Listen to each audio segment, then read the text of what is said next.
We all had the feeling that the barrier to outer space had been broken. You've worked for bosses as diverse as Adolf Hitler and John F. Kennedy. Does it matter for whom you make rockets? Oh, I think it does matter a great deal. Remember, I was a very young man in Germany, and I was so busy with my rockets that maybe in retrospect I sometimes wonder whether I shouldn't have worried a little more about some of these aspects. And as I grew older, of course, and saw the ramifications, of course, also the suffering that's involved, you rethink some of these things. Here, the Earth is spinning on its axis 1,000 miles an hour. Like if I was God spinning a basketball 1,000 miles an hour. And at the same time it's doing that, the Earth is going in orbit around the sun. At guess what rate of speed?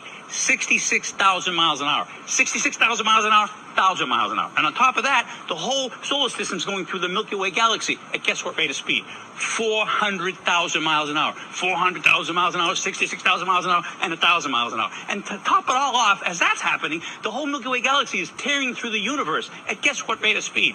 2.2 million miles an hour. And that, officer, is why I failed to walk a straight line, as you requested a few moments ago.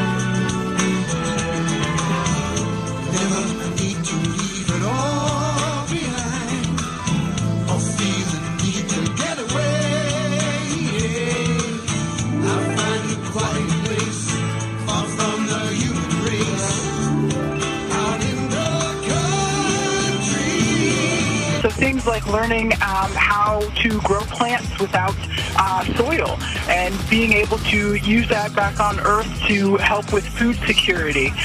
Thinking about learning about how cells age, immune cells age while we're up here, and thinking about how we can help with immune cell aging back on Earth. There's so many different aspects of what we do up here that can be applied to making Earth a better place.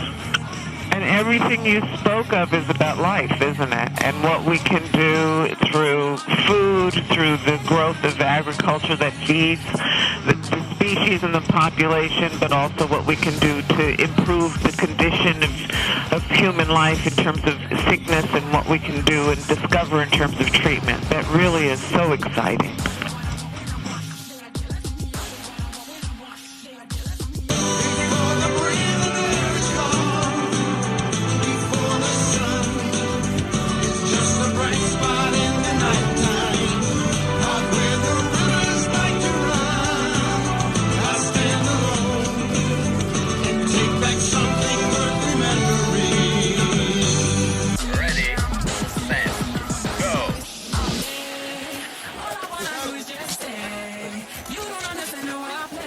And you're looking at this view on your screen from the Orion spacecraft as it looks back at planet Earth, having launched just 5 days ago. And you're looking at a live view inside the Orion spacecraft. This is, of course, an uncrewed test flight, but we do have a couple of purposeful passengers that have hopped a ride on board Orion. You're looking at one there on the left of your screen.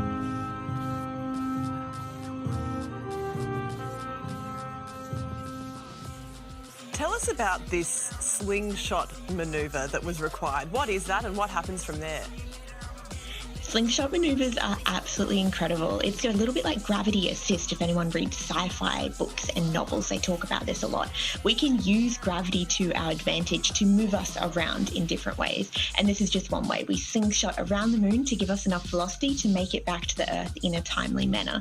If you watch the trajectory videos of it, it really does look like it's on a wild roller coaster ride throughout space. In order to reach the wide, asymmetrical lunar orbit, Orion had to slingshot around the moon to get enough speed. If everything keeps going as planned, the spacecraft will reach its target orbit on Friday after another engine fire. Soon after this weekend, Orion will surpass the roughly 250,000-mile record for a NASA spacecraft meant for humans, established by Apollo 13 in 1970. So one of the things they're testing on there at the moment are these special pressurized suits that are life support suits. So say you're an astronaut heading to the moon and all of a sudden your capsule loses pressure. That normally would have seen the end for the mission and for yourself. These suits, though, are designed to keep you alive, keep you pressurized at the right temperature and oxygenated for 6 whole days. So enough time to loop around the moon and come back, which is just astounding that we can do that. It is amazing. Another giant leap. Also, it will continue on its way until next Monday, when it will be 270,000 miles from Earth. Nearly a week will pass while the capsule orbits the moon before it returns home. The 11th of December will see a splashdown in the Pacific Ocean. Since Orion lacks a lunar lander, the next human landing on the moon won't occur until 2025, when NASA will use SpaceX Starship. However, in 2024, at the earliest, astronauts will board Orion for a trip around the moon. How long will the capsule stay in lunar orbit for before it comes home?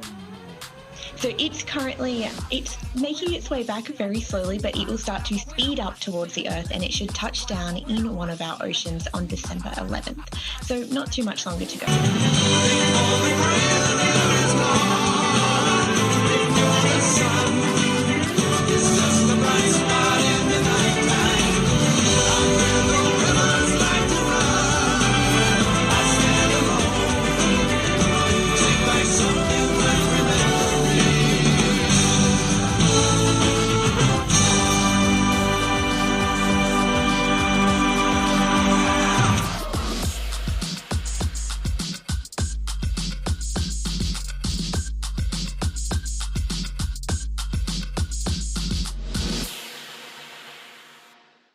I wonder, has the Vice President of the United States succeeded in generating so much excitement for the next wave of technocratic marvels from NASA that people are gathering outside her residence, hoping to be first in line for some of these new medicines developed from watching immune cells age in zero gravity?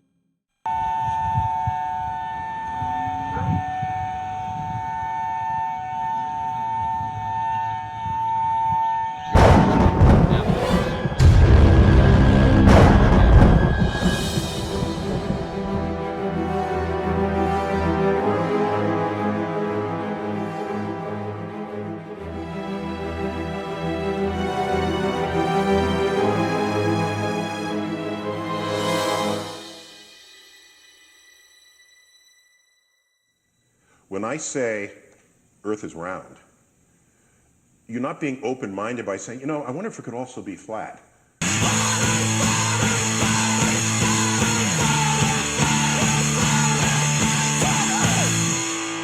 Thanks a lot for searching that out. I appreciate that. Fisherman in the box. Fisherman in a box.